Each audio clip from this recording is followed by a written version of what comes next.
The 0-2 pitch, swing and a miss, struck him out. The Philadelphia Phillies are 2008 World Champions of Baseball. Good evening, everybody. Welcome back. Welcome back to a long-awaited edition of the Phixated Podcast. I am your host, Mike Azzolina, and I am joined tonight by a man who once dropped me on my head at a bachelor party in Austin, Texas, and concussed me, but we still partied on. Chris Regensburg, welcome back, man. You're back from Vegas. You made it. Thank you. I was dreading when you were going to bring this up as part of the introductions. It's fitting because you're back from a bachelor party. Not one of my finest moments. I will say that it was done completely unintendedly. I'd like to say that first, that my intent was just to give you a big hug. Yeah. And with that many adult beverages in my system, my equilibrium was not the same. Right. So once I got you past a certain point, down both we went. And that was it. Not one of my finer moments. That's it. Not one of my finer moments. And I feel bad to this second. I feel bad. And we'll never stop for the rest of our time together. I mean, I need to just give the context of Regz was really excited when I came out of the bar that I was in and went to pick me up, but in the midst, like you said, his equilibrium was a little bit off, and he ended up dropping me. And I don't think I came to right away, but when I did, a lot of people were chanting ECW, so it was quite a moment. Our YouTube people, I apologize. I just realized I have something in my teeth, so don't mind me while I'm working on that. I wasn't going to say anything. I was just going to let you do what you had to do. No, it's fine. I'm going to end up getting it out here at some point. But Regz, tell us, bachelor party was fun. You had a good time? We had a great time. Again, we haven't been to get together with our little crew for a couple of years. We had a pretty good run there for about 2 or 3 years. We were getting together like once a year.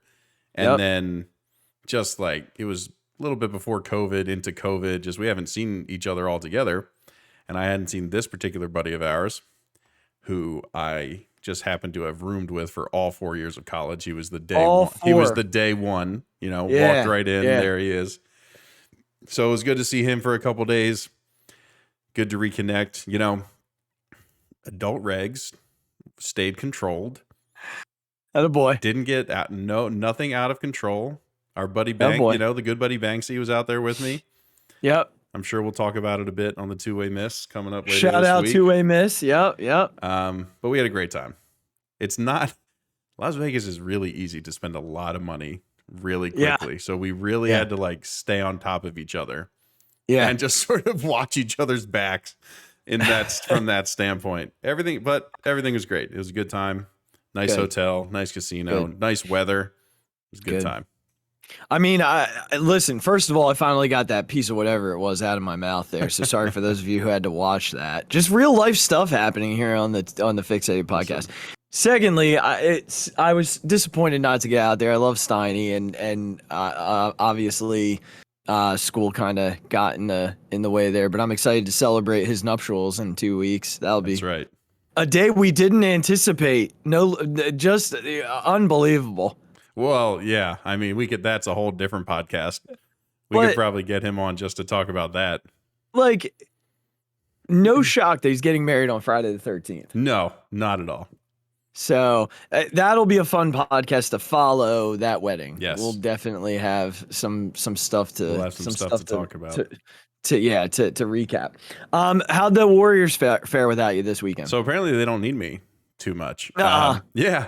8-1 and a 13-0 mercy rule. The bats came to play this weekend.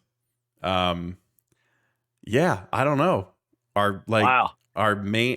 One of our best hitters finally hit a triple and a double in one game. Finally came out. He hasn't been hitting great this season. Wow. Regz is fired, everybody. Yeah, apparently. Maybe I'll just take solace in the fact that I set them up for success, and now they're blosoming. You're like the the GM. That's right. That, set it all up But and let the guy take it home for I him. will say that my son started the second game of the doubleheader pitching, and and they have an app that you can literally, a parent like inputs what's happening, so you can watch in real time. And so I'm on the golf course in Las Vegas watching what's happening. He walks the bases loaded and gets 2 outs, and it goes full count. So it's bases loaded, full count, 2 outs, and he gets the strikeout looking. And I literally, when I saw it, I went like, I jumped out of the cart. And Banks is like, "What are you doing, man?" I was like, "Cole struck him out." It's like bases loaded, 2 outs. And then he went 1, 2, 3 in the next inning, punched them all out. Nice. So I was happy for him that he. It's in the name. It's in the name. He had been losing it a little bit from the pitching side, so I was happy to see him get it back. But a good weekend for the Warriors. That's it. I mean, sorry it came at the expense of your absence. Listen, I'll take him however we can get him. That's it. You gotta take them however you can get them. And speaking of taking them however you can get them, Moo Duck had their first game last week. That's right. The Moo Duck Ducks, as I like to call us, the Moo Duck Ducks. And 35 years old, I finally said to our captain, "It's time for me to move off of shortstop." Wow. So Eric, I mean, and Regz, I've played shortstop forever. Mm-hmm. When we played in college and won 3 titles, I played shortstop for those teams. That's right. And I just got to a point where like I didn't need these grown dudes hitting piss missiles at me, every game. So I asked Eric Kopp to move me back to the outfield, and so we finally did that. Listen, your boy had an outfield assist. Attaboy. Yeah, double play outfield assist. Didn't some bad luck hit a couple of line drives right at people. But we were down 6-1 in the 5th, and they changed pitchers, and then we went off and scored we ended up winning by 6 runs. So we scored 12 unanswered runs when they switched pitchers. Listen, we always say managers can't win you the game, but they can certainly lose you the game. They can lose you the game, yeah. But we listen, 1-0, we're trying to win another title so we can all just retire. Because I don't know how much longer I can handle it. I woke up the next morning and I was sore. I mean, I also am still hitting leadoff, which I don't understand at the age of 35 how I'm still hitting leadoff. But somehow I'm still up at the top and just hobbling my way around the bases. Just hoping that a hammy doesn't explode. Oh yeah, that's the key at this age, is that not everything stays intact. I mean, I sat up on the couch the other night and my hamstring pulled. Yeah. Listen, there are random times that happens to me too. Yeah, I had to sit there and stretch for 25 minutes. Yep.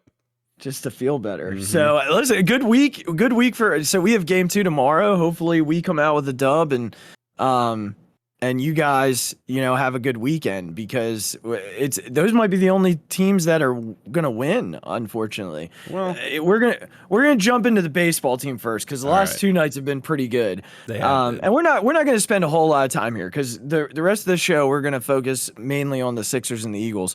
But we got to just give a little bit of a nod here to the Phillies. It's been a weird start to the year. We didn't get to really talk last week. But it's been a really weird start, right? Don't you feel like this is just odd the way it's been so far?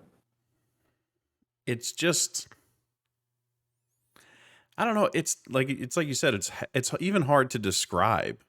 Yeah. It's just been a complete, it hasn't been it's sort of been there in some innings and not in all innings. Mm-hmm. When it's just gone. They get 2 or 3 total hits in a game, which for this team seems impossible. Right. So I think it's just the fact that just uncharacteristically, it was just weird to see that only 2 or 3 hits. Maybe you understand losing 6-4, right? Something's happened. Maybe the bullpen gives up a couple runs. But at least maybe you put up 4 runs and 8 hits, and that's considered an off night. But the off nights were 0 runs, 2 hits, and 4 or 5 errors. Sure. Yeah. So from that standpoint, it was weird, because a team that's set up this way probably shouldn't ever happen to. Right. And I mean, we didn't really, like I said, we didn't get a chance to talk. We haven't recapped, but the last we talked was heading into the road trip, right there before Easter. And unfortunately, they were in their houses of horrors. Like Miami and Colorado are just this team's kryptonite. The difference in playing Colorado at home and on the road is night and day. Like they look like a different team these last two nights against Colorado than they did when they were in Colorado over Easter weekend. A good sign is that Zach Eflin is he's put together a couple of good starts. Aaron Nola has put together a couple of good starts. Ranger starts again tomorrow, so hopefully he throws another one up there that's solid because he had a good start last time out. Wheeler looked a lot better this weekend, so that's a good sign. One bummer inning, but other than that, looked better than the last one at least. And I think, and again, like I've said this about Girardi before, too long to pull the trigger on taking him out of the game. Yeah. He should have been out of the game. The stuff wasn't there. The velocity was down 2-3 miles an hour. The breaking ball was hanging. It was time, and they paid for it. And then Gibson has been good the first 4 times out. He's been really good. Mm-hmm. So you have a shot tomorrow with Ranger on the mound to win a series. And get back on track. This win tonight will put him at 8-10, which is right there with the Braves. The Mets just won't lose right now. They're playing in St. Louis. We're down last night, came back. It's been a weird start. Like usually the Phillies, the last few years, the Phillies have started hot and cooled off.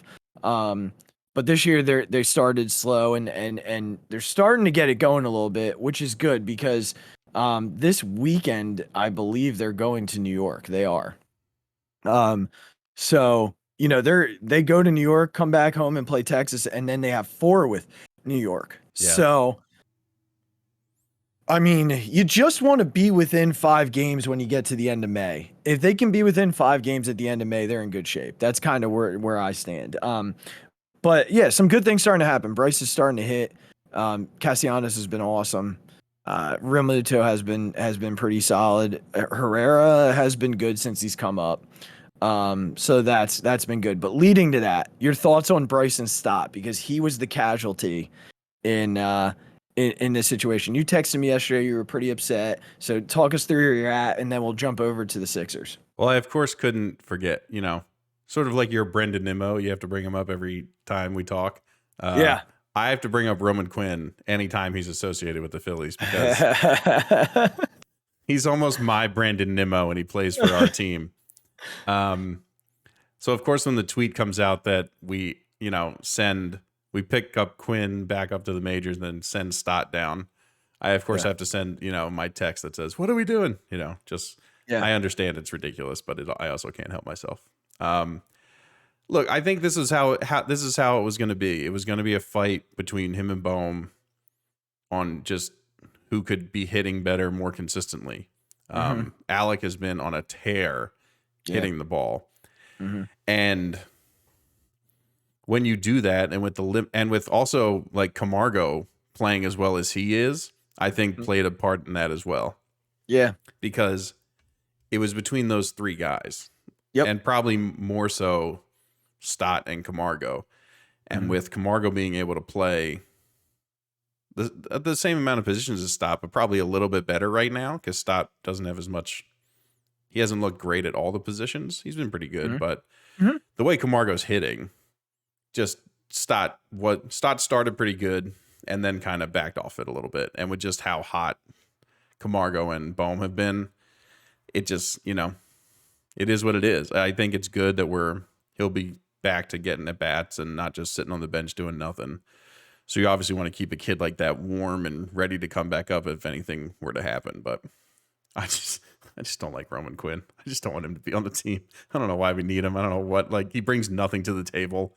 He's like, that's my rant on Roman Quinn. But I think, and I said this to you yesterday, I think when you look at it from the Phillies perspective, this is the 28th man on the roster, right? So, I'd rather our 28th man on the roster actually be somebody who's not going to play versus Bryson Stott sitting on the end of the bench, just like wasting time. Yes. Whereas like he can go down, get every night at bats. He was in like an 0 for 14. Yeah. When when they kind of said, all right, we're gonna put him on the bench. Yep. And I'm appreciative that they didn't keep running him out there and the confidence kept sinking, because that's a struggle. And again, Camargo is going to get exploited if he plays every day. I don't think he's quite like an everyday guy. He's like a once a week, twice a week guy. The glove is legit. The glove is phenomenal. Yeah. Bohm the strides Alec Bohm has made defensively, even just like in like 2 weeks, is wild to me. He made a play tonight that I was like, wait, who was that? Yeah, I that know. was him. Like he came up on a ball, fielded it on the short hop, and just kind of flicked it across the diamond. And that's big. And then Didi's back, and as long as Didi's, I'm constantly gonna joke, but like right now, he had 2 hits tonight, so. They were weird hits. Did you see them both? Yeah, they were. I don't know if you call them like. I don't know if that's a great example of like Didi being. No, back it's again. not. Look, in the scorebook, it's going to be what it's going to be. That's right. Yeah, for sure. So obviously, Odubel Herrera is going to be he's going to be the next guy to hit 400. So that's clear, and evident that he's going to be Ted Williams, right? Like that's what's happening. Yep. Anyway, look, we said it was going to take some time. In a couple of days, we're going to see what they're going to do. I'm assuming 2 pitchers are going to go down at the turn of the calendar. I'm assuming like Damon Jones will probably head back to camp, and probably Bilotti. I think he already did. I think they already sent Jones. Actually, no, he's pitching right now. Oh, why did I see that? Yeah, I don't know, but he's pitching right now. So we'll have to see what happens here. Oh, maybe they brought him back and then Falter went down. I don't know, because Falter pitched last night, so it's possible. But I thought I saw it earlier today. Never mind. Well, it doesn't matter. We'll see what happens, though. I just think you're probably going to see 2 guys, probably Jones and Bilotti, go down. But they saved some big bullpen arms with this blowout tonight, which is nice. Yeah. It's nice to have that. All right, so let's go from and we'll keep. Obviously, the Phillies aren't going anywhere, so there'll be a product of conversation here over the course of the next 5 months. Hopefully, positive more than negative. Yes, fingers crossed. But speaking of negative, I thought you were gonna come back and we were gonna have this nice, easy conversation to have about the Sixers. I thought we were gonna be talking about the next round's matchup. And here we are, honestly, Regz, and one of our predictions is going to come true. And here's what I mean by that. When we last had our show, I said Sixers in 6, you said Raptors in 7. One of those is coming true, and here's what I mean by that. Either the Sixers win tomorrow night, or Thursday night, I'm sorry, and this is over, and I'm right, or they lose on Thursday night, and then the season ends Saturday or Sunday. I don't know that they've announced Game 7 yet, but I don't see them winning a Game 7 if it gets to that. Your thoughts? I don't know what. I guess I just don't know what happened. Oh, I can tell you what happened. But go ahead. I guess we didn't. Obviously, everyone sort of expected this in one way or another. The Sixers were just kind of bucking the trend for the first 3 games. And maybe that was just them playing at their peak against these particular Raptors. Obviously, when Barnes goes down, it's a big lift for the Sixers. He's a really good player and really important to that team. Mm-hmm. And then it's almost like, Harden even said it after Game 4 that they just kind of took a step back and kind of thought they could coast through. And then Game 5 was atrocious. Oh, and it's all set up for you, right? They just felt they literally looked like they didn't want to be there. Mm-hmm. Which I'm not sure how that's possible when you're paid to play this game and it's the playoffs and you could clinch it. Like I don't. Ben Simmons. Yeah, like I don't understand how you can come out that lazy and that sort of nonchalant about it. Yeah. It doesn't. Yeah, this is what we were all afraid of. We were afraid of letting a team like the Raptors get back into this series. Yep. Because they looked like they just needed some confidence. Not a ton of those guys have playoff experience on that team. Mm-hmm. Obviously, Siakam and Van Vliet, since they were there for the Kawhi run, to the championship for them. But other than that, they have a lot of young guys who don't have a bunch of playoff experience. So they obviously came out not playing great. And now all the things that we were worried about at the beginning, them having a pretty good coach, them just being scrappy and just having a will that says we aren't going to back down to you guys just because people tell us we should. Mm-hmm. It's all coming back, and that's the scary part, is that if this team starts to get the confidence of, oh yeah, we beat these guys 3 times during the regular season, and yeah, we came out a little slow, and maybe we weren't quite ready for the playoff atmosphere, but now we're ready, and now we're used to it, and now we're reverting back to the confidence we have to beat this team. It's scary. It's scary stuff, man. Mm-hmm. And I think like the Joel Embiid injury is definitely another element, right? Like Joe is the best player on the planet. I mean, when you think about that Game 3 shot and that turnaround fadeaway 3 for the win, I mean, there are guards in the league that don't make that shot. Yeah. And he's been very much affected by the thumb injury. I don't know when it happened. No one seems to know. But just his inability to go strong right now is very evident. Pulling down rebounds that he normally pulls down. There's just some stuff that the passing looks worse than normal. There's just some stuff there that kind of speaks to Joe not necessarily being Joe. Mm-hmm. I agree with you. I said that they're the scariest first round matchup that this team has had probably in their recent run. Because they're athletic as all get out. Yeah. They're just so athletic, and pretty much all of them, with the exception of maybe like Van Vliet, can go like 1 through 5 and can't be guarded on the perimeter because they'll blow by you. They love to play in transition, and they're killing the Sixers in transition. They go to the basket or kick it out to some pretty good 3-point shooters. They have a bunch of dudes who can shoot it. It's not just one guy. Boucher can shoot it. Anunoby can shoot it. When Van Vliet's on the floor, he can shoot it. Obviously Siakam can shoot. He's made some really difficult shots over the course of the last 2 games. Obviously Trent can put it up too. And Thad Young is, in Game 4 was making shots. So it's just, and you said it like with Embiid, like he got exploited defensively last night. I mean, they were just going right by him. He just got exploited last night, which is probably the most concerning because he's really the only guy besides Thibault. Yeah, but they were pulling him on the perimeter and just blowing by him. Yeah, but that's what I mean. That's what a team like that is going to figure out how to do, right? Right. And you think about the rest of these matchups that the Sixers could have potentially. There's not another team that can do that to you. Like the Heat can't do it with Bam. The Celtics can't do it with Horford. So this is the series. Like this is the one that's the scariest. Not that they can hands down beat the Celtics or hands down beat the Heat. Mm-hmm. But this is what I was worried about going into this series. Like this is a team who's just not a good matchup. And Nick Nurse, saying it in the last episode, is a coach that will outcoach you. He will out-adjust you. And the first 3 games, you're sitting there and you're like, all right, Nick Nurse is just a whiner. That's all he is. That like he wins because he gets out there and whines in the officials' ears and in the press conferences and so on and so forth.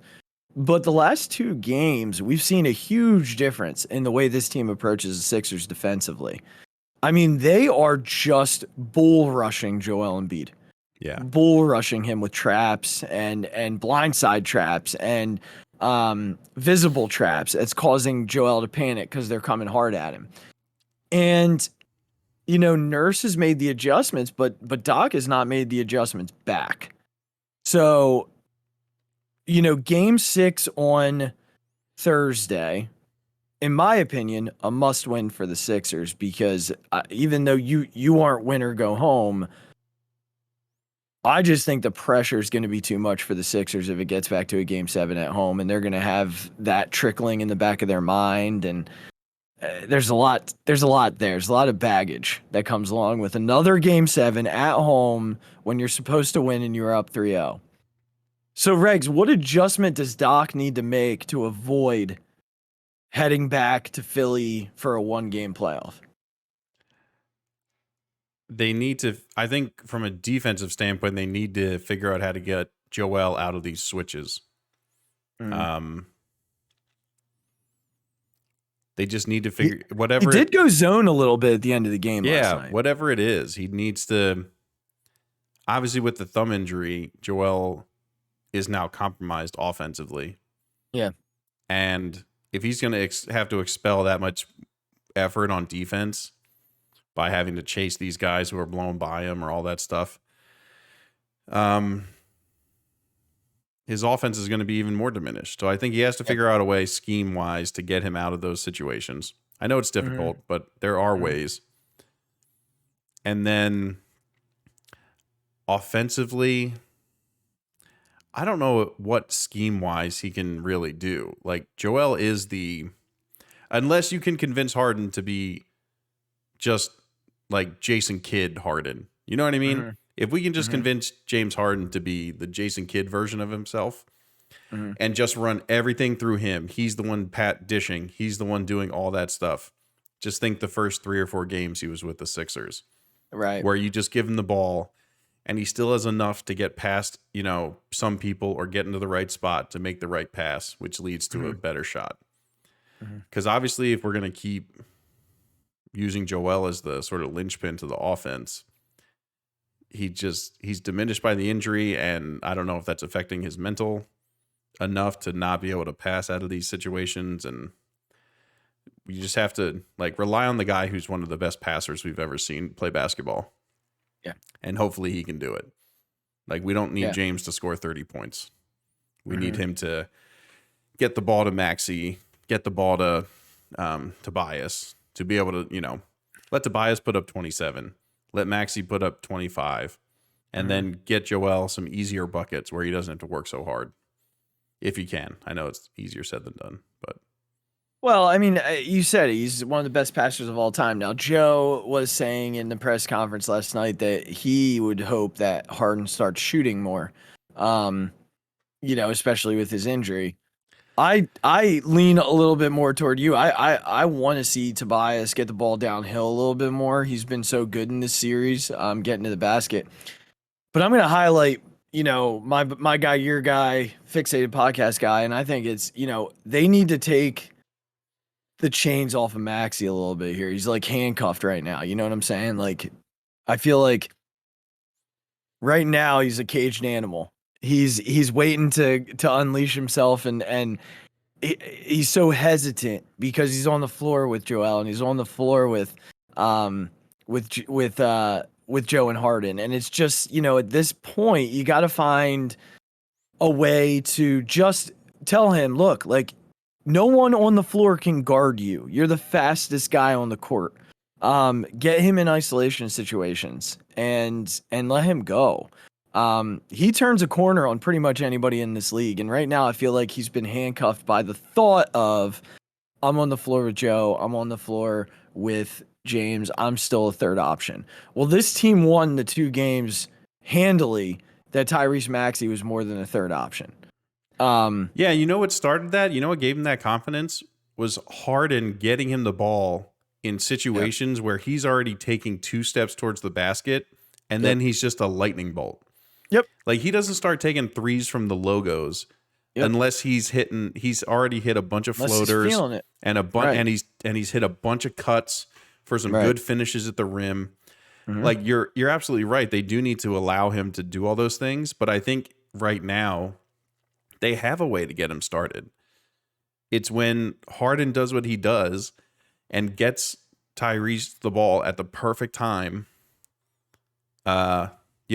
when he goes to cut or when he, hits him right in the pocket on certain passes. Yeah. That gives him the confidence to then do the things that we have seen him doing, like the heat check threes or getting the ball in an ISO situation and being able to go by the guy.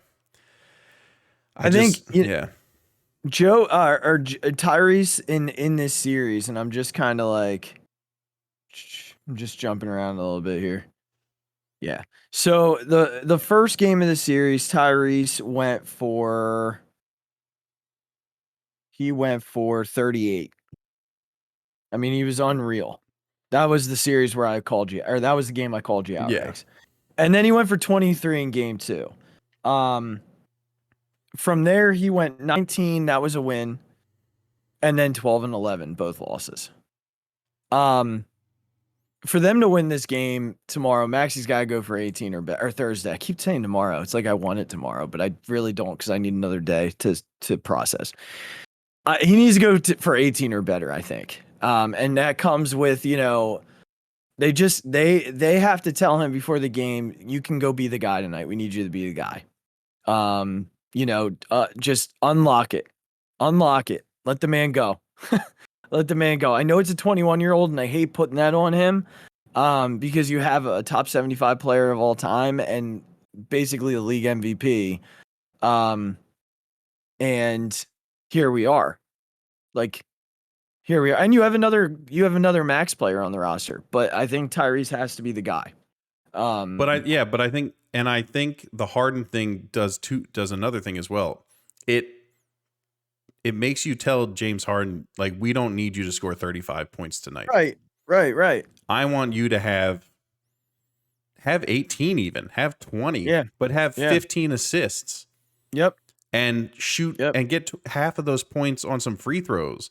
Because once you start going to the basket and dishing like you do, guys are going to start helping early, and you're a smart enough player to realize that before it happens and then keep going to the basket. He's not the explosive guy who can do that when all the defense is looking at him.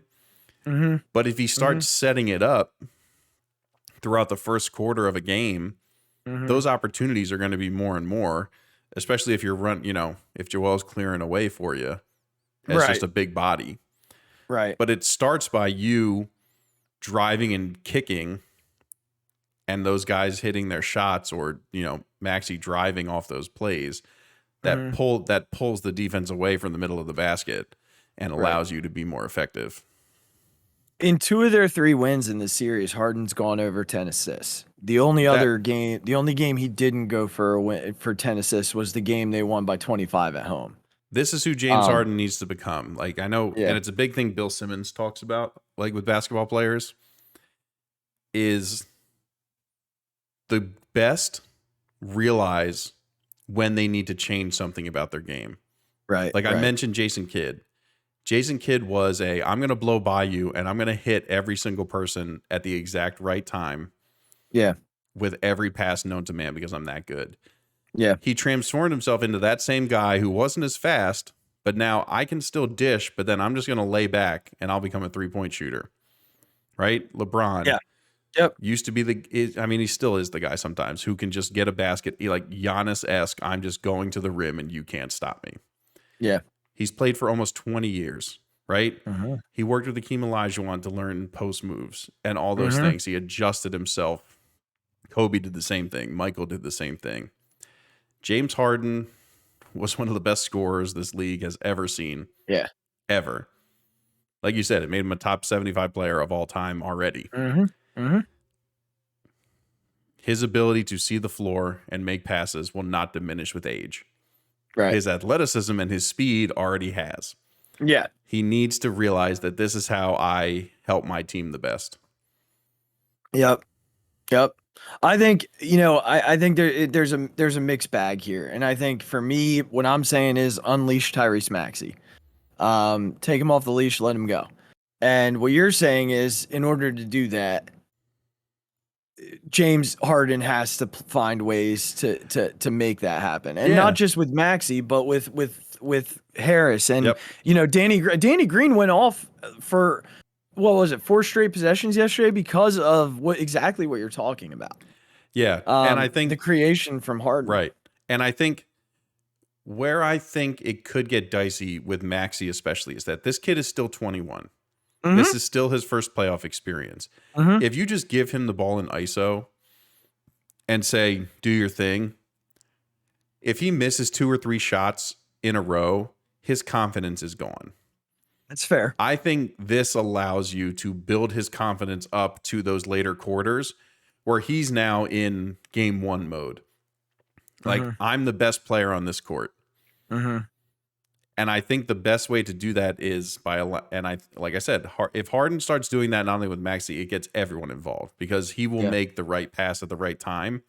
Yeah. And I just think that takes into consideration the whole team and not just because I don't think Maxey can win you a playoff game by himself right now. Yeah.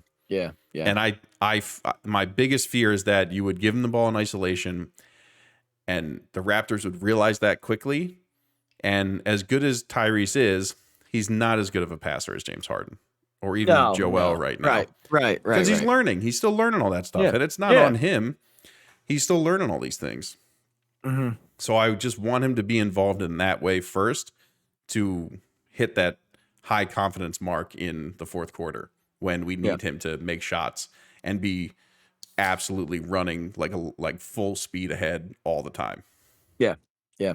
Well, I think you're right in the sense of, like I said before, he is 21. It's unfair to put that on him with max players on the roster, such as Toby, such as James, such as Joe, veterans like Danny Green. It just feels like the Sixers are at their best when Tyrese Maxey's doing what he does best, and some of that's going to come from creation and getting him that confidence. You're right. I want to see him unleashed. I want to see him going. Yeah. That's all. I 1,000% agree. Before we move on, a tweet from Ruben Frank. 146 teams have led an NBA best of 7 series 3-0. Okay? 146. Only 13 of those teams have lost the next 2 games. All right, Sixers are in that camp. Only 3 have lost the next 3. So the Sixers could be in that camp come Thursday. None have lost the next 4.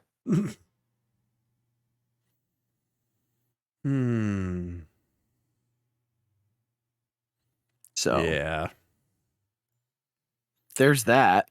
I didn't know if you were going to ask if do I still stick to my prediction or not? Well, I am going to ask that actually. Cuz I'm still going to stick to my Sixers in 6. This is what I'll tell you about my original prediction. I thought split at home, split on the road, win game 5, go back and win game 6. I did not think win the first 3, lose the next 2, win on the road. That's not the way I drew it up in my head. Yeah. So, you're at a point now where it's win 3, lose 3, or win 3, lose 4 in a row. Does your prediction change based on that, or you're sticking to it? I'm going to stick to it. Okay. God, I hope you're wrong. I know. Because if you're not, I don't know what I'm going to do. I hope I'm wrong too. I said this at the beginning. I hope I was wrong when I made the prediction. Yeah. It remains. My feelings are steady. Yeah. I just love this team. And I love Tyrese Maxey and I love Joel Embiid. And I don't know that I've ever wanted a player to succeed as badly as I want Joel Embiid to succeed. And so to watch this happen is just such a nightmare with the thumb. And we haven't talked enough about the thumb. We haven't really gone there a whole lot. So I don't know if you want to touch on that. I know we said we were going to jump, but I feel like we should probably at least. I want to get your opinion on something I saw. Yeah. So Colin Cowherd tweeted, and again, this isn't like a quote, but he tweeted something to the effect of, if the Sixers lose, this is only about Joel Embiid. Because everyone knows about Harden. No one thinks Doc is a great coach. Tyrese Maxey is 21 years old. And he's like, regardless of your thumb being hurt or not, he said, the great ones figure out a way. Regardless of, again, there's a difference between a career-ending injury as opposed to something you can still play with. Now, granted, you're not playing at 100%, but he made the point to say, no one will care if your thumb was hurt. They're only going to remember that you lost, and that the great ones, regardless of how they're feeling, if they're a little banged up, because everyone is when it comes to playoff time, it's a long season, especially for a guy like Joel who's constantly getting banged, despite of how big he is. And I sort of caught myself reading it a few times, A, to make sure I understood his point properly. Yeah. But then B, to really think about it. And I kind of came to the conclusion, like, holy crap, he's right. No one's going to blame, like, people will blame Harden, but no one's going to be surprised given his playoff record. No one's going to get mad at Maxey. It's his first playoff series ever. And then guys like Tobias Harris are like, no one cares. Let's just be honest. No one cares. No one's going to blame them. And again, no one thinks Doc is a very good coach. Right. So as much as he might deserve a good part of the blame, trust me, I get it. Joel's going to take a lot of the heat for how well he was playing this season if they lose.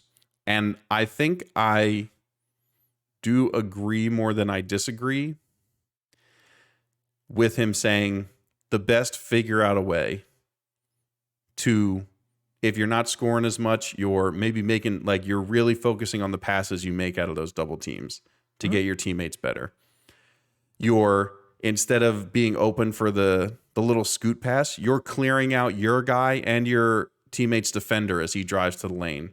As a big man, it's something I love to used to do. You just stick your ass into your own defender and they fly into the other guy and your guy has an open layup. There's a bunch of ways he can still affect the game without scoring 40 if he can, if it's just not possible. So what do you think about that? And where do you come out on the agree, disagree scale? Because I think I'm 70-30 that I agree with what he said. Okay. You can probably tell by my body language as you're talking where I kind of stand on it. But let me start with Doc, because if this does happen, I think even if this doesn't happen, I think we're watching the last games of Glenn Rivers. It has to be.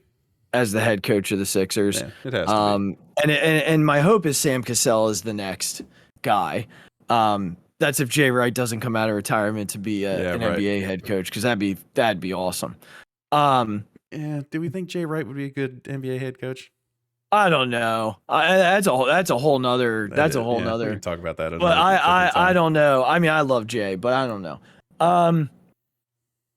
So, all right. If someone took Colin Cowherd's, say bit his tongue, or say he bit his tongue one day, and he keeps biting it on the air during a show. Like, I'm sure he could power through it, right? I'm sure he could. He'd probably do a just fine show and no one would know the difference, right? No doubt in my mind.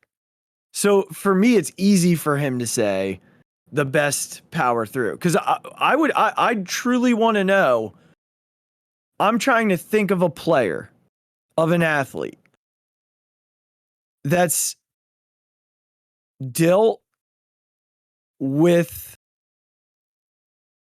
this kind of an injury, with the significance being placed on their shoulders and the pressure being placed on their shoulders to do what Joel Embiid does on a nightly basis.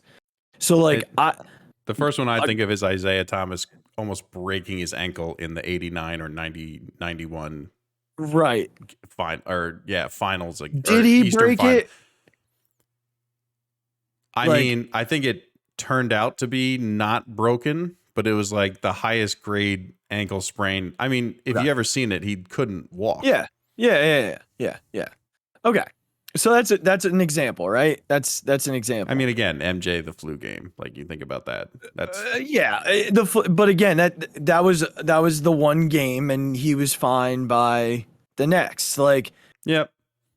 I think of, from the Philly perspective, Alshon Jeffrey was playing with a torn labrum pretty much the entire 2017 playoffs, but he's also not playing with the same amount of pressure as like Carson Wentz would have been playing with, or Nick Foles was playing with. So like, I just find it difficult to really say that I get the perspective. Don't get me wrong. I hear the perspective that if they lose, the attention is going to go to Embiid. It is, for the reasons that Coward mentions. I don't think it should. I think you're talking about a torn ligament on the thumb of a shooting hand for a basketball player. We're not talking the thumb of the offhand. We're not talking like a broken toe. We're talking the thumb. And if you watched last night, like, the Raptors, they weren't going for ball all the time. Like, they're trying to hit the thumb. Why wouldn't they? Why wouldn't they try and hit his thumb? Yeah. But like,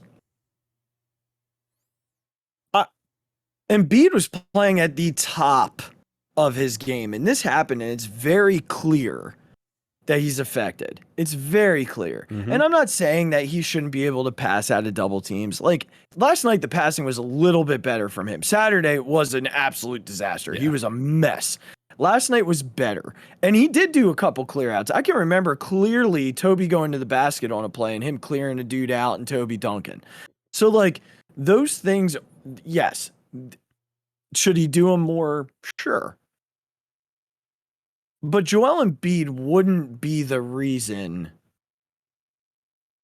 that this team loses this series. And I think, we talked about it before. There are other max contracts on this team. There's a top 75 player that could find ways to do some of the things, pick up some of the slack that Joe would usually carry. The coach has to be able to adjust to the issues that his MVP player is having. So again, like, I understand the perspective of, well, everybody knows Tobias is Tobias. Everybody knows Doc sucks as a head coach. Everybody knows that Tyrese Maxey's 21 years old and that James Harden isn't the same player that he was. So yeah, we'll all look at Embiid. I understand that perspective. But what I don't understand is how we're just going to put to the side that this dude's playing with torn ligaments in his shooting hand and still put up 20 and 10 the last two games. Like, still put up 20 and 10 the last two games with 50% shooting from the field. So, while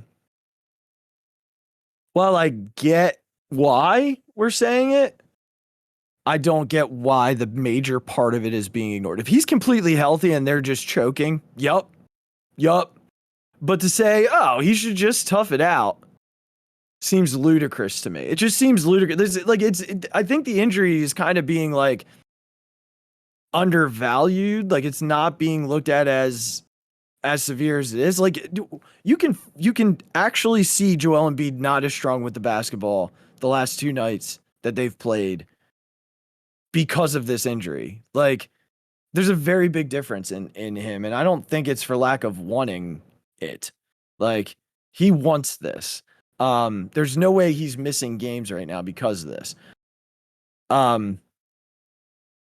This is why I root for Embiid, because I just think there are so many people out there who don't, and Coward kind of showing his colors in that sense too. Like, this guy just can't. He's had to deal with so much in his career, and like, now we're gonna make this comment that like, if they lose, we're gonna look at him. So now I give that like zero credence, and it might be the bias in me. Sure, could he pass better? Yeah, but like, let's not just act like a torn ligament in our thumb is not impactful. I don't know, man. That's a rant, and I probably sound like a jerk, but I think it's ridiculous. It's good. That's why I wanted to bring it up. Yeah, I feel like it's a total hot take for clicks, and that's what I feel Coward is half the time anyway. So, Yep. Colin, cheers to you for another good one, my friend. So, I don't know. We'll see. I hope Joel goes off for 40 because I'm going to tweet at Colin then. Is this good enough, Colin? Are we good? Like, are we good now? Goodness gracious. What are we doing here? God, that's Brandon Nimmo level shit is what that is, Regz. That's Brandon Nimmo level shit. All right, Brandon, I got you. I got you in here. I got you in. All right, so we went a little longer on the Sixers, but it was good stuff. I appreciate you bringing that up. I did not hear that, and if I did, you probably would have seen a tweet about it. So yeah, we'll see what happens on Thursday night. We will see. I think they win. I think the Sixers will win. All right. I think they'll win. I think it's probably going to be too tight, but I think they'll win. 7:00, which means the other thing that's happened on Thursday night. By the time that game's over, I saw it getting built. Yeah. We stayed at the Bellagio where they're putting the stage in the fountain. How about it? Yep. You should have gone up with a jersey and just held it up. Yeah. So by the time the Sixers are ending, should be about the time number 15 is coming to the podium. I would think it's probably going to be somewhere in that time frame. Mm-hmm.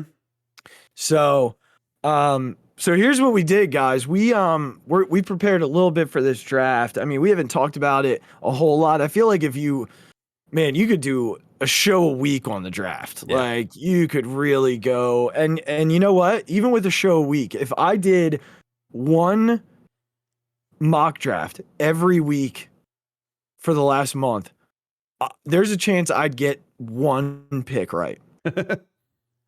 Because like with the NFL draft regs, like there's so many things that go into it.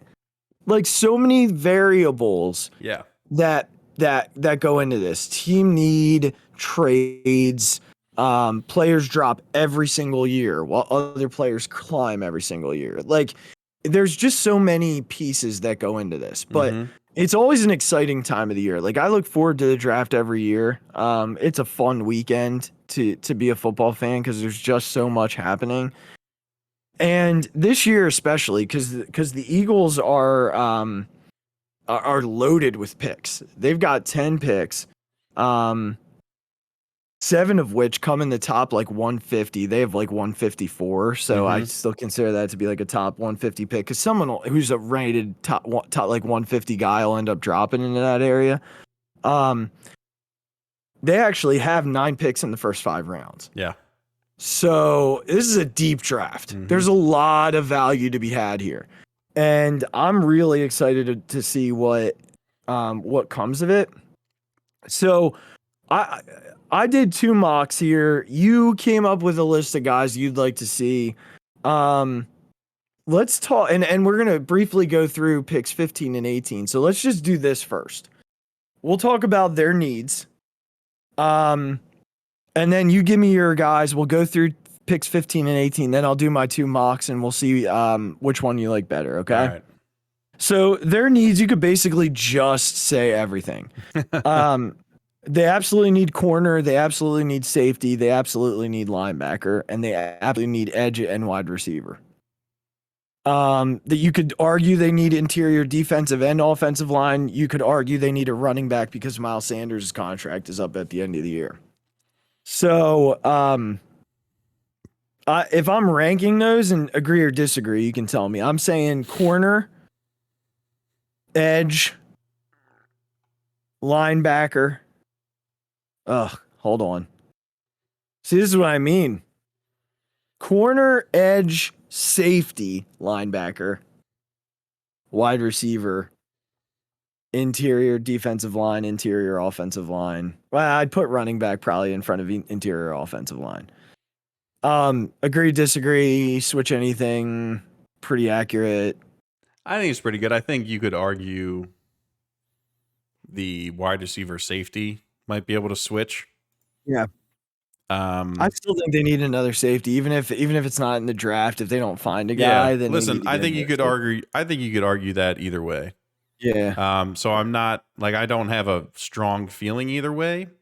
Yeah. I just think if I had to give you an answer, it would be that I think that might be able to flip. Yeah. Someone could argue that. Yeah. That could be able to flip. Yeah. Okay. All right. Why don't you give me the guys that you looked at as these are dudes I'd like to see them snag if they're available. So I'm going to here's my first fun, overly ambitious. God, if this happens, it'd be fucking sick. I hope it's who yeah. There's the guy. That's just the number one. Like if this could happen. If he could slip. If he slips, just give me all that. And then I think the next one, I liked Danny Kelly's mock draft on the Ringer, who have them taking Derek Stingley Jr., D-back from LSU. Yeah, really good freshman. I like his size. I like his size at like 6 foot, 190, not, a bigger corner. Yeah. And he basically said that he's ready to go right now. Like his skill set is that good. I think from the other standpoint, I saw, and this is in not term of like maybe who I want. They had Jermaine Johnson from Florida State, like an edge rusher. Yep. I'll tell you what, if he does get there, that's an intriguing pick. Very intriguing. Very intriguing. And then they also had London from USC, like a 6'4" wide receiver. Yep, Drake London. Guy. Yep. And the reason I liked him is because they described him. I'm going to read it because I thought it was really good how they described him. This is from Danny Kelly at the Ringer. Okay. The Eagles grabbed a do-it-all playmaker in last year's draft in Devontae Smith, but they still lack a true catch point bully and red zone threat. London can line up all over the formation and perfectly complements the speed options in Phillies wide receiver core. And I think that we've talked about that ad nauseum on this podcast, how, God, I just want a big body out there to to give the perception of anytime I throw the ball up to this person, they have a chance to catch it because they're just that skilled and big and talented. And then the next guy I saw was Trent McDuffie, another D-back from Washington. Yep. And then worry about those Washington defensive backs anymore, though. Yeah. And then I was trying to look at linebackers, and I don't know if I saw anyone that like blew my mind in the areas that I was trying to look at. Okay. I mean, there's Dean from Georgia.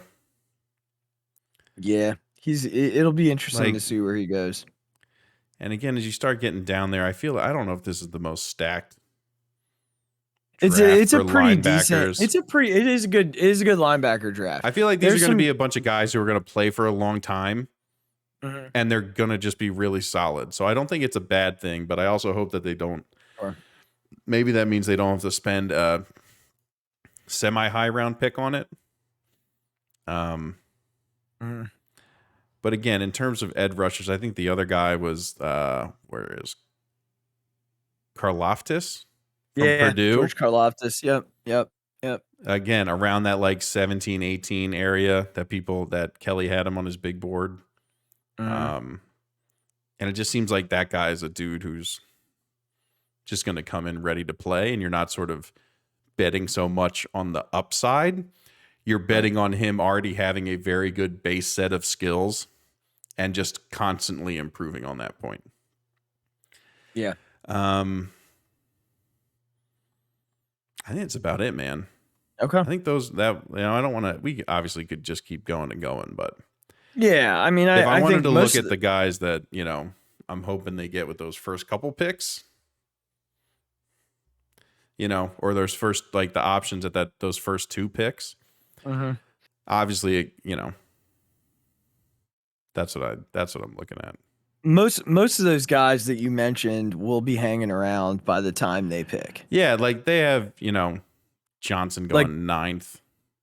Yeah, I don't know. I mean, that's a reach at 9. Yeah, that's a reach at 9. I could see him going in like the 13. Yeah, I agree. Area, but nine's a bit of a reach. I mean, if there's a run of edge rushers early, then maybe. I really don't want Hamilton to go to the Commanders. God, it's very possible. It'd suck to just watch or him the across Giants. the field. Or the Giants, one of the two. Yeah, it's very Just possible. be dumb, Commanders, and let him go, because then no one, I don't think anybody else takes him until they get to us. I mean, his position is going to be the only thing that keeps him on the board as long as he stays on the board, because most people have him as the top-rated player in the draft.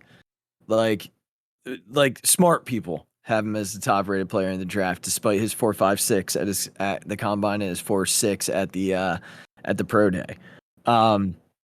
We know how good he is.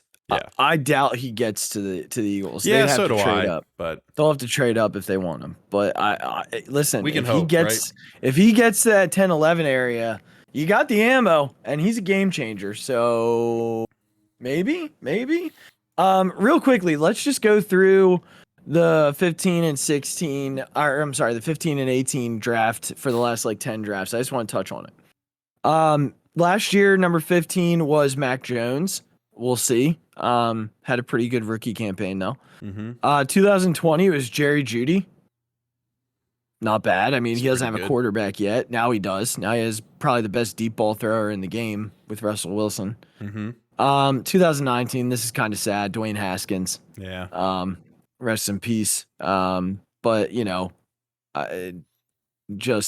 not even gonna kind of go there. It just sucks to. Yeah. 2018 was Colton Miller. Not great so far. Hasn't been great as a tackle in Vegas. So not great there. 17 was Malik Hooker. So has had a decent career, but has been banged up quite a bit over that time. 2016 was Corey Coleman. Ooh. Not great. 2015 was Melvin Gordon. That's a pretty solid pick if you can find a guy like that, but you're not taking running back there. 2014 Ryan Shazier, who obviously has been sidelined with the back injury, right? The back injury, but was a really good player. Was a really good player. Like a really good player. But to be fair, the Steelers are incredibly incredible at drafting. But so if he doesn't have that ability in there, he doesn't become that good of a player. So they obviously are unbelievable at unlocking linebacker talent, right, and defensive talent. So it was a perfect combination from that standpoint. But he still showed to have the ceiling to be that guy. Right.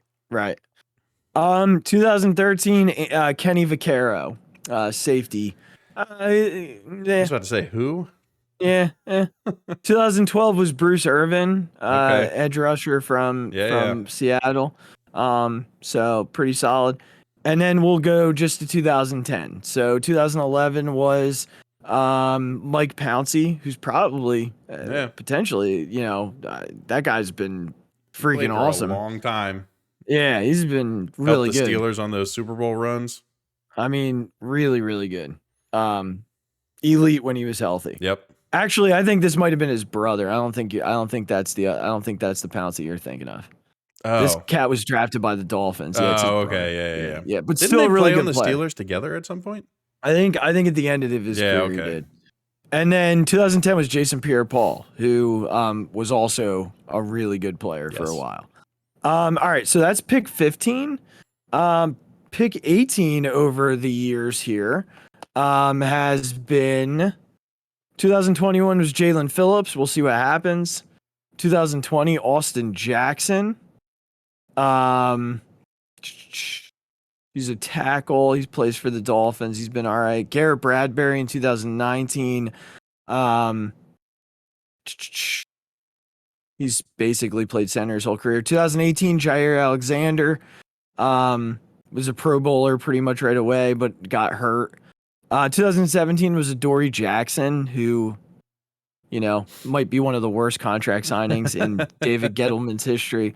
Ryan Kelly, really good center for a while, came out of Alabama. Marcus Peters, who we all know, really talented corner. Calvin Pryor, pretty solid safety. Eric Reed, another pretty solid safety. Melvin Ingram, a good edge rusher. Corey Leger, don't know much about him. And here you go, Marquise Pouncey. There he is. At number 18 in 2010. So Marquise Pouncey, both Pounceys involved in the picks where the Eagles are. If only Linderbaum is around, then, maybe they go there. So, some decent picks. You're probably looking at one Hall of Famer out of the group. But aside from that, some good players, especially at that 18 slot. Ryan Kelly, Marcus Peters, Eric Reed, Melvin Ingram. I mean, some really good players there. Yeah. Jay Alexander was good. So, I just wanted to talk a little bit about those picks because I thought it was interesting just to go back and look at the last decade or so. All right, here are my two mocks. Now, do you want me to just run through both entirely instead of going in this draft at 15 I took and in that draft at 15 I took? Just go through the whole thing? Yeah, just go through the whole thing. All right, so I hate both of these. I prefaced that to Regz earlier. Here's the thing. The board did not fall very well in either of these drafts. Okay. It did not fall very well. I won't tell you which one I like more, but I will tell you at the end why I like the one more than the other. All right, so first one. At pick 15, took Andrew Booth, corner from Clemson, who I really like as a potential really strong number 2. Was really good at Clemson. He's not a number 1. I don't think I'll ever be a number 1. Maybe has some low number 1 upside, but is a really strong number 2. You talked about linebackers. I went and got one in the first round. I highly doubt that's happening because Howie talked about liking the depth in this draft. But when I saw Devin Lloyd still there at 18 from Utah, there was no doubt I was taking him. He's a 3-down linebacker, great instincts, great tackler. No doubt in my mind. So I went defense with the first 2 picks. Round 2, pick number 51, who I think is going to end up being the best wide receiver in this class. That's a lot to say, I know. But George Pickens out of Georgia. Okay. Big, physical wide receiver, hampered by injuries the last year and a half.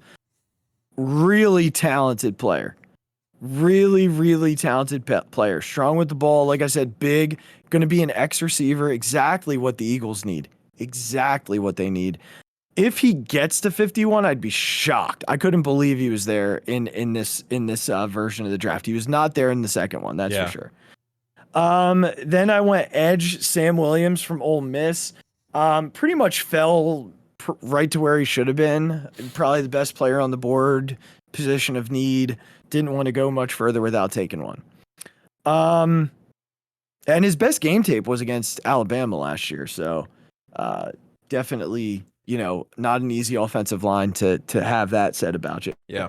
With the 101st pick, took Brian Robinson Jr., the running back from Alabama. He's thunder, really strong runner, power runner, runs through tacklers, but smart runner and strong with the ball. So took one in the 3rd round. I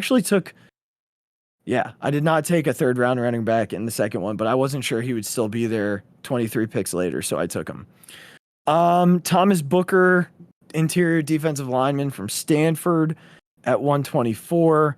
I don't know a ton about him. I read a little bit of his scouting report. Good run stopper. Can collapse a pocket, but again, one that just kind of fell into that area of this is the place to take him. Kingsley Enagbare, an edge rusher from South Carolina, actually probably has 4th round upside.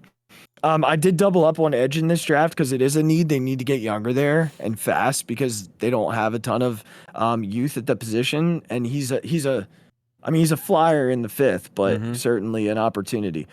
Went corner again at 162. Chase Lucas from Arizona State, pretty similar, kind of a guy who fell in this mock. So jumped on him.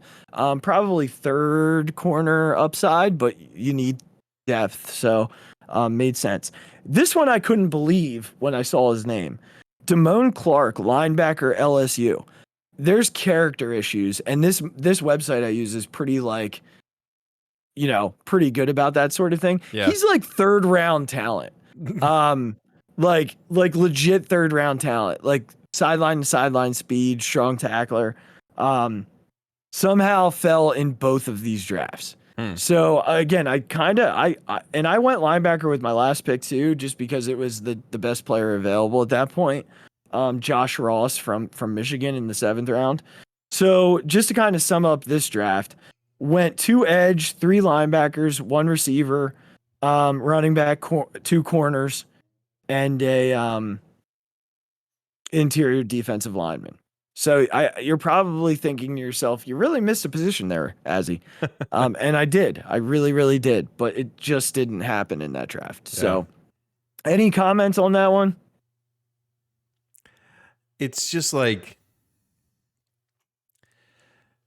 I don't know. I just keep thinking that I hope we can develop whoever we decide to pick. I just hope that Howie sticks to the needs. I hope that he doesn't try and get too fancy or like try too hard to make some kind of Howie statement about, oh, I'm so smart, so I took this guy. Yeah. Just stick with the known needs. Yep. And just get the best players that you can and try and put into place the best plan to have them reach their skill ceiling. Yeah. Now, I should have prefaced before, I can make trades on this site, but I said to Regz that I felt like doing that, I just would have traded back. And after doing this, I'm glad I committed to not doing trades because, like I said, the board did not fall my way in either one of these. And I just would have been trading left and right. Right. So, I'm glad I didn't. Okay. So, second draft. I was a little surprised. Jordan Davis, the defensive tackle from Georgia, dropped all the way to 15. So I started with him. Freaking wrecking ball. This dude's a freak. Now the hold up with him is the amount of snaps he played a game, like 20 to 30 snaps. Doesn't seem like a lot for a guy you're taking at that point. I don't know if it's his pass rushing ability or what, but that didn't feel like a great number of snaps, but the athleticism is off the charts. Like his comparables are out of this world. Yeah. So came in number 15. And number 18, here's one, Regz. George Karlaftis, edge rusher from Purdue. There you go. There he is. So he was on the board in both drafts. This one, I felt a little better. He's just going to be solid. I don't know that the ceiling's really high, but the motor is. So, you know, you can get a lot out of high motor edge rushers in the NFL, like Brandon Graham. You know, the skill set isn't great from the lens of like he's not gonna beat you with speed. He might get you with power. He's really smart though and instinctual. So I took him there at 18. At number 51, I took Roger McCreary, corner from Auburn, who was a first round talent heading into this year. He didn't have a great season. But I did like him in the second here. I actually forgot about him because most of the talk is about someone you mentioned, Derek Stingley, as one, and you also mentioned the kid from Washington as well. He's another one that's been talked about quite a bit. So so went with McCreary at 51. At 83, I went with a wide receiver from Cincinnati. You might recognize the name. He beat up on Notre Dame quite a bit. Alec Pierce. Yeah. Big-bodied playmaker, high point wide receiver. That was a trend for me in both of these. I went with 2 guys who were big-bodied. I didn't go with slot guys or speed guys. I didn't go with the Chris Olaves of the world. Garrett Wilson was never dropped out of the top 12, so couldn't take him, but did go with 2 big-bodied wide receivers, and I think Alec Pierce is a guy who could be a really good NFL wide receiver, and he can move downfield too. I'll be interested to see if he lasts through the top 100 or not. So then I went back-to-back linebackers. At pick 101, I went Brandon Smith from Penn State. I watched him play quite a bit, being that I married into a Penn State family. Really, really athletic, probably more of a stand-up like edge, kind of like what we just got. Yeah. In free agency, but I do like this if he's available. I think Hassan Reddick that's pretty much what he looks like. He's not your typical linebacker, but I'll be interested to see if if he's someone that they would take a flyer on. And then I took Damone Clark just a round earlier because I saw he was available at 124, so I took him in both. Then I went running back Hassan Haskins from Michigan. Shout out Banksy. A really good running back. And strong, kind of same thing, pinball, same prototype as I did earlier. He's probably not as big as Brian Robinson, but runs the same way. 162, I went safety, Reed Blankenship from Middle Tennessee. He reminds me of like Sorensen, safety who played for a long time in the NFL. I'm drawing a blank on his name. I think it might have been Drew. I don't remember what his first name was. But he reminds me a little bit of that. Heavy hitter, can pretty much play any style of defense. Maybe a third safety at best, not what I was hoping for. Then I just went with the best player on the board in Vidarian Lowe. Tackle from Illinois. Never hurts to have that depth. Howie loves that depth if he makes the team. And then in the 7th, I was surprised to see Bubba Bolden, safety from Miami, who I thought was like a 4th or 5th round talent. But then I read that he had ACL and MCL tear this past season. So I'm assuming that's why he dropped in this mock program. But he's a guy that I could absolutely see a team taking a flyer on if he got that far, because he's another guy who can play and cover in a lot of different areas. So anything you notice there, or do you have a pick between the two that you would rather see happen? I think the second one. I think I like any the second specific one more. reason why?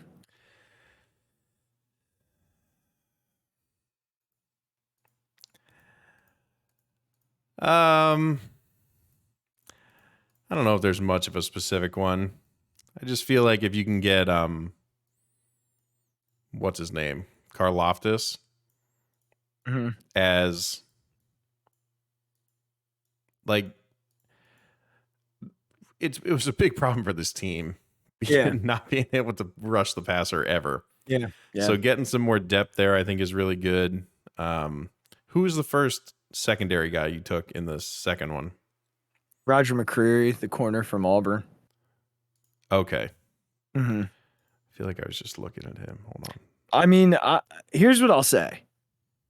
In the first one, if you stopped me after Pickens, if you told me that the Eagles' first 3 picks are going to be Andrew Booth, Devin Lloyd, and George Pickens, I'm saying by Friday night at 9 p.m., I'm hammered out of my mind out of excitement. But then I look at the rest of it and I'm like, ugh. Yeah. And here's the part that really bothers me about this draft. Not a single safety. Yeah, right. And it was purely like risk. I truly wanted to go safety in the first 2 rounds in both of these, but in both, Jaquan Brisker from Penn State was off the board when I wanted to take one in the second round. So I couldn't go there. Oh, and one guy we forgot to talk about who's never going to drop is Ahmad Gardner, the corner from Cincinnati. Yeah, that guy's a freak. Yeah, I wish he would drop, but he's not going to drop. And then the other one that I wanted, but it just felt like a reach in both drafts, was Daxton Hill, safety from Michigan. But if he's there at 15 or 18, again, it's just the Eagles and safeties. They just refused to take one in the first 2 days of the draft. So as I'm doing this, I'm trying to remember, okay, try and stay realistic. So in terms of depth between these two, I like the second one more. Yeah. If I'm looking top heavy, I love the first one. Yeah. Because I do think George Pickens is going to be one of the better receivers in this draft, if not the best. And I love Brian Robinson Jr., the running back from Bama, but I would take Hassan Haskins. So, and all that being said, Howie could very well trade out of one of these picks if he doesn't like what's there. Like if I were trading, I would have absolutely traded the second pick both times. because I didn't want to really take Devin Lloyd and I didn't want to take George Karlaftis where I took him. Yeah. But I made myself the promise that I wasn't going to. Howie could absolutely move back and pick up more ammo. And I'd be fine with that, because if this is what the board looks like when he picks on Thursday night at 18, I don't think I'm going to be super excited. Yeah. Or he can move up. And if he moved up, if he took these two picks and parlayed them into Kyle Hamilton, yeah, fine. Fine. You know, a lot can happen. And ultimately, yeah, if the second draft was what we ended up with, I'd walk away feeling okay. Yeah. If the first draft happened, I'd feel really good about the first 4 out of the first 5 picks. And I'd talk myself into the rest. Yeah. You know? So I mean, we'll see. The last year's draft I loved. The year before I liked. But they need to make sure that they find some sort of secondary help. If they feel like linebackers deep, I'm okay with them waiting until day 2, maybe their second pick on day 2. They have 3 picks on day 2. So, if they want to wait till day 2 to take a linebacker, I'm fine with that. But 5 picks in the first 2 days, Regz. You gotta hit. You gotta hit. You gotta hit. So we'll see. I mean, I'll probably react to every pick as it comes out Thursday and Friday, and most of Saturday. I'll try and react and give my thoughts for Phixated fans out there. After each pick, I'll try and do that. So, hey, long one tonight. You mind if I do a quick Phixated? Nope, please. We'll keep this short and sweet. I need Angel Hernandez to lose his job.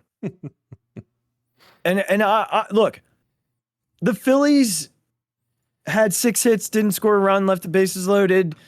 I'm going to put that aside. I'm going to do the Kyle Schwarber. Bad on this side, bad on that side. Bad your entire career. 86% of his calls were correct. Yeah. 86. Regz, I'm going to tell you right now. I could step behind a major league catcher and get 86% of the calls correct. Yeah. I swear to you I could do that. I swear to you I could do that. I believe you. There was a call, and I don't know if you saw this. Did you see the Gene Segura strike with the bases loaded? Yes. Do you know the official amount of inches it was off the plate? 6 something. 6.5. Yeah. 6.5. My mother could have called that ball correctly. I mean, what are we doing that this guy, and this is no secret in Major League Baseball circles. This is no secret that he is a problem. He's a problem. He's been a problem his whole career. You could go on YouTube and search Angel Hernandez blown calls, and it would be a 15-minute freaking video. Yeah. I've said this before on this show. There's no accountability for these umpires. They get a report card, and that's it. What happened on Sunday night was an embarrassment. Like, the ESPN announcers had no idea what to say. They had no clue what to say. Yeah. And Kyle Schwarber was speaking on behalf of all of Major League Baseball. Not on behalf of himself, not on behalf of his bench. He pointed directly at the Brewers bench. Andrew McCutchen said after the game that he understood why he was saying what he was saying and doing what he was doing. It's just really frustrating to know that he can just be that blatantly bad at his job and continue to have it and not have repercussions for it. No fines, no suspensions. You know, he still gets his paycheck, which is more than you and I will make combined this year. And then he just smug as ever pulled out of Citizens Bank Park, smiling at fans who were, yelling at him. I don't know. It's not going to be your typical ranting, fixated. It's just something that bothers me and will always bother me. He's just so bad at his job, and I need him to be fired. I'll be worse than Schwarber, who said, I'm not here to throw anybody under the bus. I will throw him under the bus. Fire him. Please fire him. And while you're at it, kick Brandon Nimmo out of the league. That's it. There you go. That's it. Hey, guys, thanks for bearing with us tonight. We went a little longer on our Sixer segment than we planned on, but it was good stuff. So we appreciate you hanging with us and you know, talking, listening to us kind of. We haven't been together in a while, so we had a lot to catch up on. So, that's right. Anything else to add, Regz? No, I think I'm good. Okay. So, guys, we're gonna look out for some videos on Thursday and Friday to recap the picks as they come through. Hopefully, we'll also get a Sixers celebration video before the Eagles pick. In the meantime, make sure you follow the Phixated fan page on Facebook. Follow the Phixated Pod on Twitter at the Phixated Pod. You can follow me at the Mic Drop 5 on Twitter as well. One day I'm going to get Regz to give me permission. Tonight's not that night to share his. Make sure you follow the B&B podcast platform on Twitter and Instagram. Subscribe on YouTube below, and make sure you subscribe to wherever your podcasts can be found so that you can get updates on when we're releasing anything. And guys, share it out with someone. Make sure that you're sending this out and getting it out to other people. Regz and I talked about doing an episode where we open up our room and have people come in with questions that we will screen, because I can't have anybody coming in here and ruining the vibes, Regz. But we'll be updating you guys on that. It'll probably be sometime in the summer when things slow down. With all the stuff going on right now, it's hard to commit to that. So once things slow down, we'll have you guys on to do some questions in an episode or two. So thanks so much for listening, everybody. Make sure to subscribe, follow us on all of our platforms. We appreciate all your support. We love each and every one of you. Go Birds this week on Thursday. Please, Sixers. Please just do it so we get more basketball. Phils, stay hot. Who let the Phils get hot, Regz? The Colorado Rockies. Or Angel Hernandez. Take care, everybody. Have a good night, everyone. Oh, my God. Deep to right field. Way up there and way out of here. The Philadelphia Eagles are Super Bowl champions.